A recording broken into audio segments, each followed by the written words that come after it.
7 healthy habits. Sama-sama sa wellness.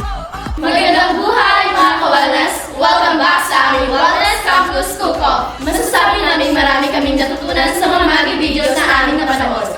Ako nga pala si Kusta. Ako naman si Cook Raisa. At ako naman si Cook Vina. Ang una kong natutunan ay ang tamang pagprito ng isda. Dapat siguraduhin sariwa ang pritong isda. I-check kung buo pa ang mata at walang mabahong amoy. Siguraduhin din na tama ang init ng mantika upang hindi dumikit ang isda sa kawali. Gumamit ng all-in-one seasoning upang mas lalo pa itong sumarap. Natutunan ko kung paano ang meal planning at maging madiskarte sa pagpili ng ihahandang pagkain para sa pamilya. Ayon sa DOST Food and Nutrition Research Institute, makakagawa tayo ng kumpletong pinggan na different food groups na tumutulong labanan ang malnutrition. Ito ay tinatawag na pinggang Pinoy na balanse sa sarap at sustansya.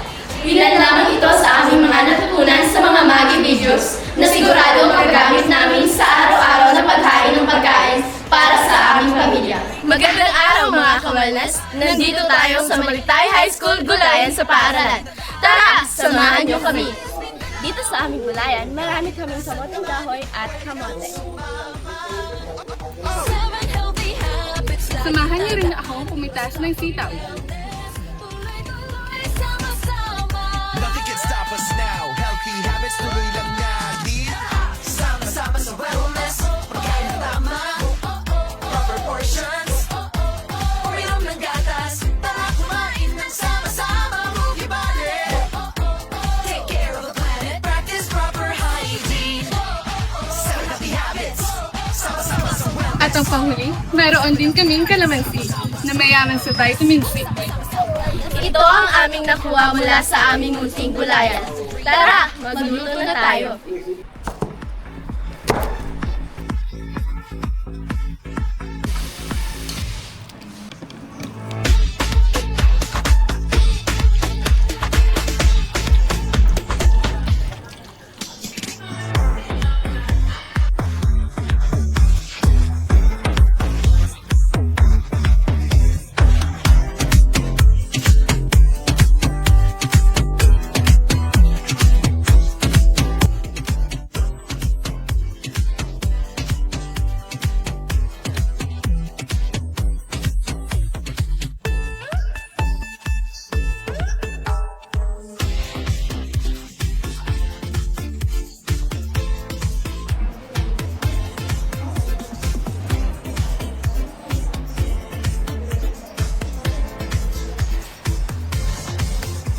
Ang aming ihahain ay pinggang Pinoy na kumpleto sa sarap at sustansya.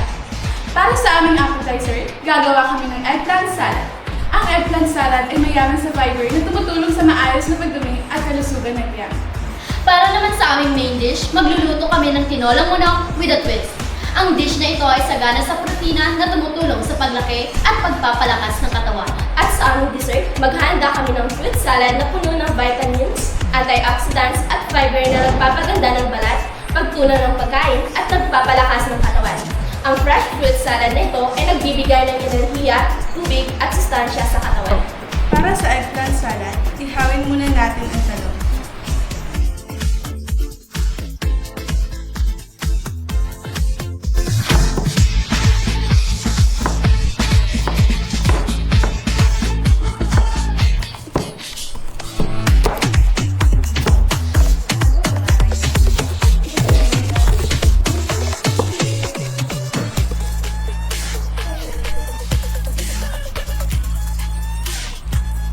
Paghahalu-haluin natin ang talong,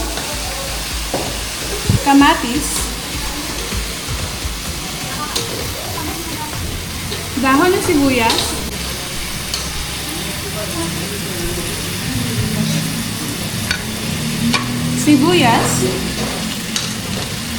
lagyan natin ng konting asin,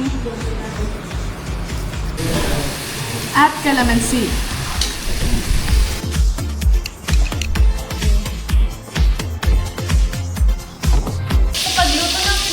Kailangan muna natin prituin ang manok hanggang mag-golden brown.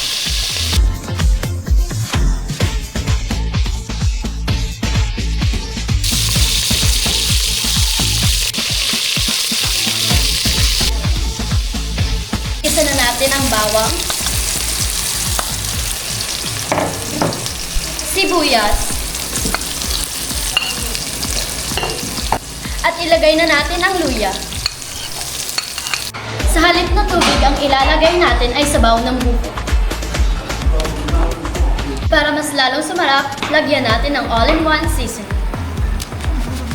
At para naman sa ating dessert, ay gagamit tayo ng pakwan, mangga, saging, grapes, at para mas masarap ang ating dessert, ay gagamit tayo ng fresh milk.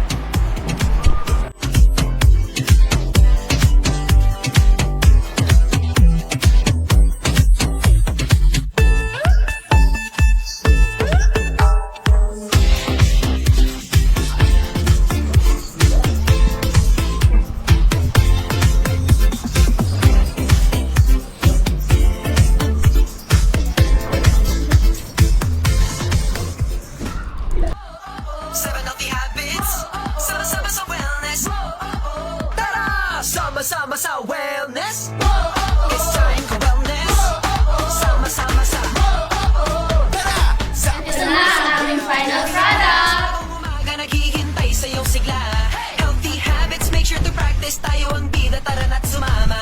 Kaibigan, kaklase, kabarangay, pati na ang buong pamilya. Abot kamay ang wellness, basta't sama-sama, nobody can stop us now. Nobody can stop us now. Healthy habits, tuloy lang natin. Sama-sama Ang appetizer na eggplant salad, Ang main dish na tinola with a twist. Bakit with a twist? Dahil ang sabaw nito ay sabaw ng buko instead of water.